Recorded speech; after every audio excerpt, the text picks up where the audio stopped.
గణేష్ ఉన్నాడా?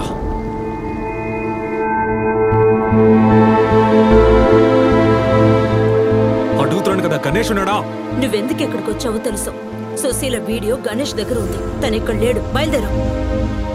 అప్పుడే హీరోకి తెలిసింది తన ప్రేయసిని కూడా గణేష్ అశ్లీలంగా వీడియో తీశాడని.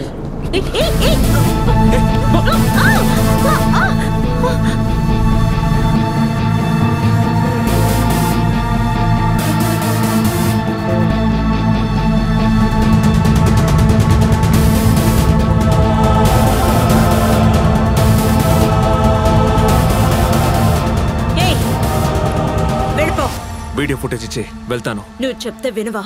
పో పో.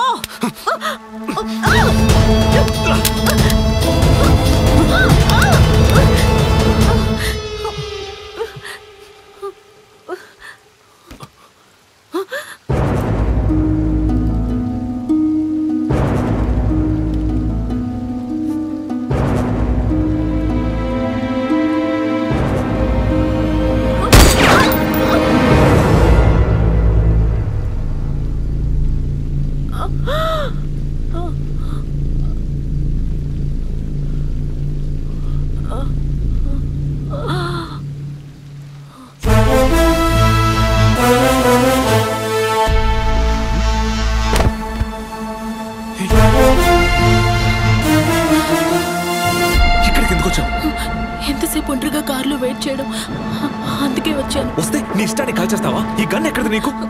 వస్తున్నప్పుడు దారిలో పడుంది. నేను షూట్ చేయకపోయింటే తను నిన్ను చంపేది. నిన్ను సేవ్ చేయడానికి నాకు వేరే దారి లేదు.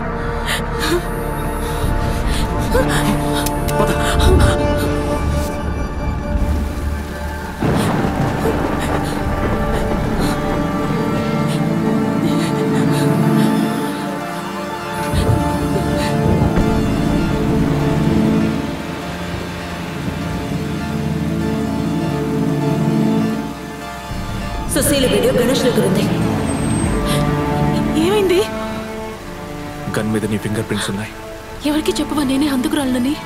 అవును, ఇక్కడికి వచ్చినట్టు నువ్వు మర్చిపో. నువ్వు జాగ్రత్తగా ఇంటికి వెళ్ళావు.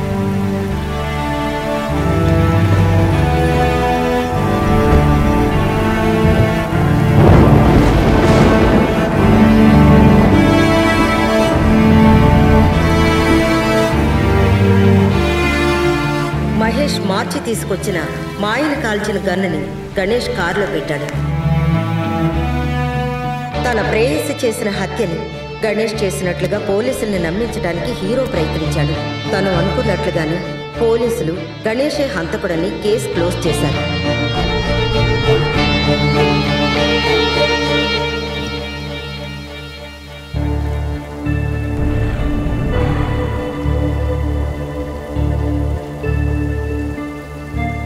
చివరికి గణేష్ దగ్గర ఉన్న తన ప్రేయసి వీడియోని వాడి దగ్గర నుంచి హీరో తెచ్చేసుకున్నాడు.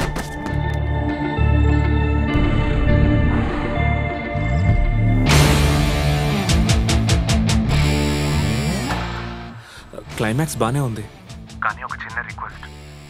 హీరో లవర్ని కూడా విలన్ తప్పుగా వీడియో తీశాడని నావల్లో రాయకండి. ఏం భరత్, కథలోనే కదా. మీరు జరిగిన కథను అలాగే నావల్ రాయబోతున్నారు. రేపది చదివిన వాళ్ళు నా వైఫ్ సుశీలని తప్పుగా అనుకోకూడదు. తనను ఒకడు తప్పుడు వీడియో తీశాడని కథలో వచ్చినా తను తట్టుకోలేదు. నాకు తన సంతోషం చాలా ముఖ్యం మేడం.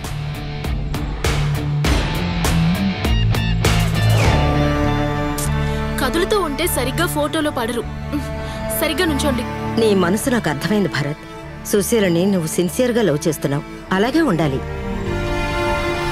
స్మైల్. నేను ఆల్టర్నేటివ్గా ఇంకేదైనా ఆలోచిస్తాను. Thanks madam. నువ్వెక్కడున్నావు? నవల్ రాయడానికి పర్మిషన్ బాండ్ మీద నువ్వు సంతకం చేయాలి. నేను అక్కడికి వచ్చి కలుస్తాను. మీరెందుకు రావడం, నేనే వస్తాను. మేడం